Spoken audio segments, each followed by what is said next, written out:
ఇది రాగి పిండి, ఇది మంచిది. మనం పొద్దున పూట గంజి చేసుకొని తాగితే మనకు టిఫిన్ చేయడానికి కూడా అవసరం ఉండదు. ఇది తాగితే షుగర్ ఉన్నోళ్ళు కానీ బీపీ ఉన్నోళ్ళు కానీ చేసుకొని తాగితే కొంచెం శక్తి ఉంటుంది కడుపులో. ఒక్క స్పూన్ వేసినాను చూడండి. నెయ్యి వేయాలి, అది వేయాలి ఏమి ఉండదు. ఉత్త నీళ్ళు, ఒక గిలాసా నీళ్ళు పోసిన ఒక స్పూన్కి. ఉప్పు కొద్దిగా వేసుకోవాలి.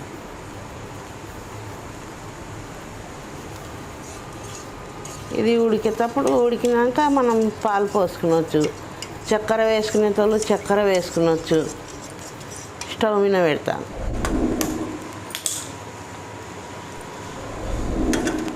సాయిబులా వంటలకి ఫాలో అవ్వండి, లైక్ చేయండి, సబ్స్క్రైబ్ చేయండి.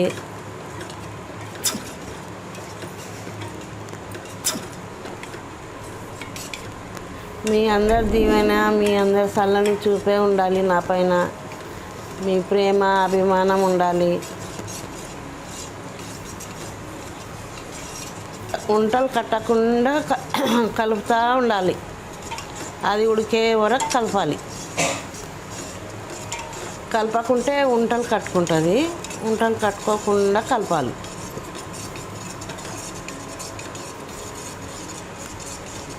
ఒక్క 2 నిమిషాలు కలిపినామంటే ఇంకా ఉడికిపోతుంది. అది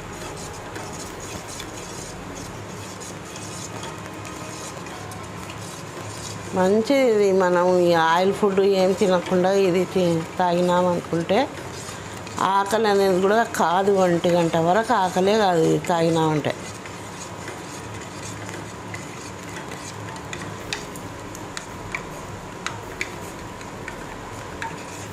దీంట్లో చక్కెర కూడా వేసుకోవచ్చు. చక్కెర వేసి తాగేటోళ్ళు.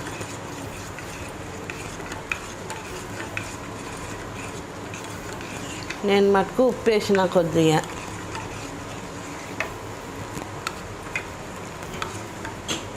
మంచిది. ఇట్లా ఎండాకాలం తాగుతాయి.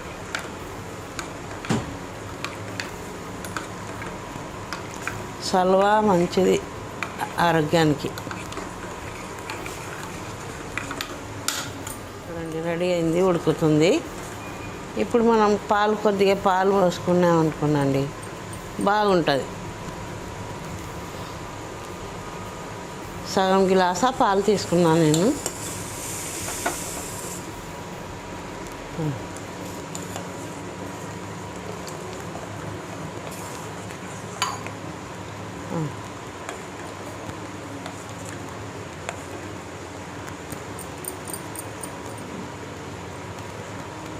అయిపోయింది, రెడీ అయింది.